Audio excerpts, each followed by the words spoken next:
Welcome to Short Scale Modelling. This is part 7 of Tamiya's US Enterprise Aircraft Carrier CVN65. Scale is 1 to 350. In this part, I'm going to be carrying on with the flight deck and painting in the markings and masking tape and so on. So let's jump into this and see how well I get on. So now it's been left overnight to dry. I can take off the masking tape. I painted 2 coats to get the desired uh, look that I was wanting. The masking tape will rip slightly, as you can see there. That is because of the varnish that I placed on over the top. And that's all. But as you can see, I'm getting a nice solid line. There's quite a lot of masking tape to take off, of course, and because it's a dark background, sometimes it can be actually difficult to see your masking tape. But you make sure that you get every single piece off before you move on to the next stage. Now, I did get quite a bit of paint bleed on the number, the 65, as you can see there.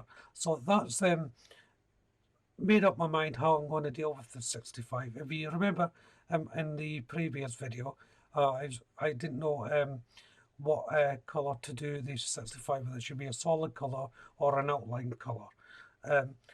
As I was just tidying up the paint bleed marks, I decided to go for the outline colour. And the reason behind that was because I've got to tidy up and make everything nice and sharp, I may as well remask areas of it and have the outline colour. This time the masking tape is just on the edges of the 65 number. So it's a very thin strip of masking tape over the actual white paint. And then I'll paint over using Humbrol 242 dark slate grey, so the same colour as the deck. But I should add, I've also varnished over the masking tape to stop light bleeds, hopefully. So then it's back onto the decks to take off the masking tape. You can see it more defined here. These are thicker bits of masking tape. Now, as I was taking these off, I realised I made a slight error.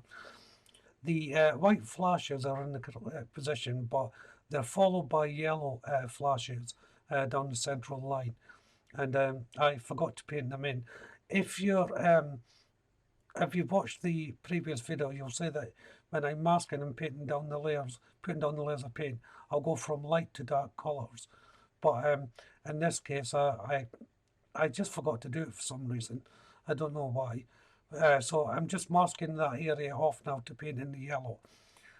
Because certain areas of the deck will be faded and weathered, it's not so much of a problem really, because even though the yellow will be a little bit more difficult to paint on the dark background, if some of it comes through, that's all right as well, because it will look like it's been weathered and it's had some wear and tear to the tarmac.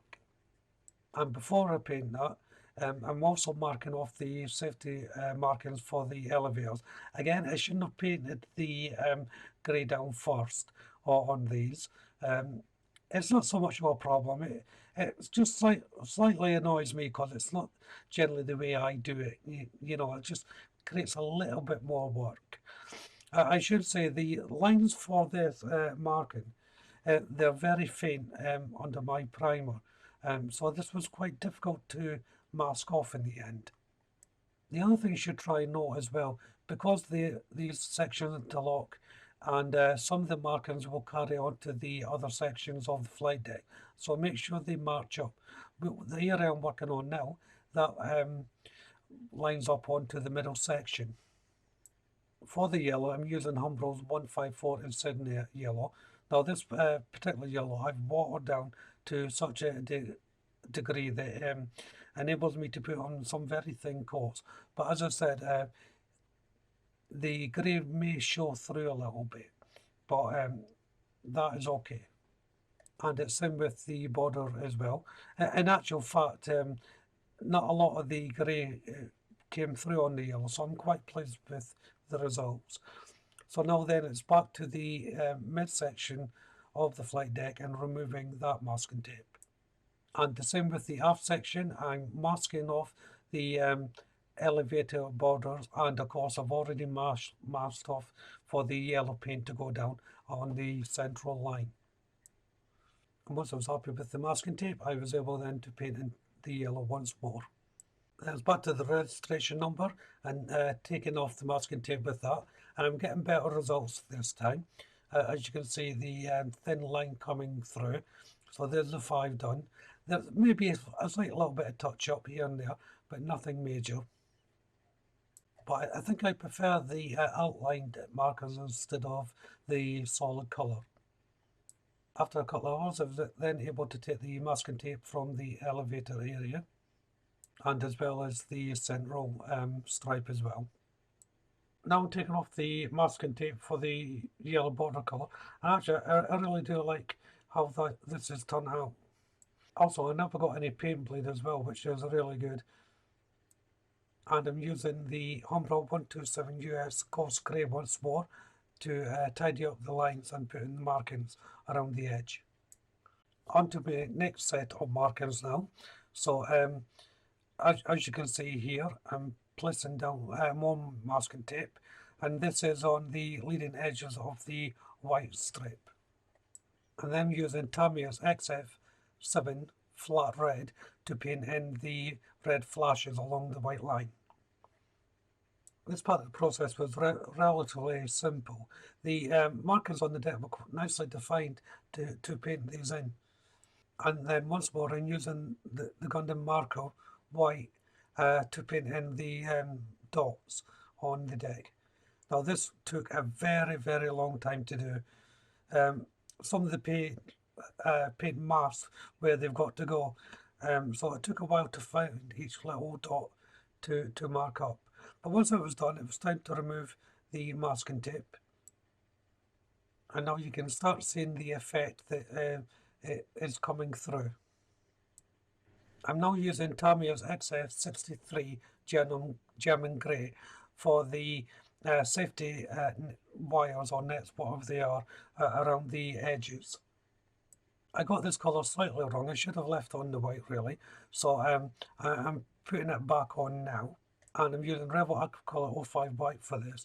Now the problem is, because I've painted over this with the white, it's starting to look a bit thick. So if I do have to change it again, I will have to strip it down. Thankfully that's not the case though.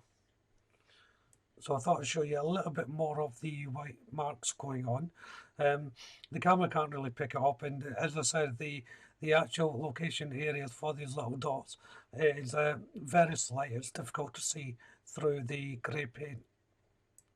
I switched over to the Gundam marker red this time to paint the flashes in here. This is where I realised I had the red pen, so I didn't paint the slashes of the central lines with this, just the actual borders. Plus fact it eliminates the need to mask, so it worked out quite well. As you can see, I'm working on the aft section, the exact same process as the other section. So the border for the elevator is on. I'm placing in the white dots, and then once that's complete, I shall go around the borders painting in the various colours. And as I'm painting these in, this is where I'll leave part 7. And as you can see, it's the exact same colours that I've been using. So there's no need to show you this process again, because I've already shown you on the other 2 sections.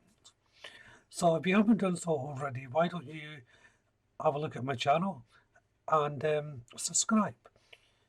If you do subscribe to the channel, make sure you hit the notification bell. That way you'll be kept up to date, not only with this build, but all my other builds as well, of course. Hit the like button, don't be afraid to leave a comment, and of course you can share the video. But for now, thank you all very much for watching. Bye bye.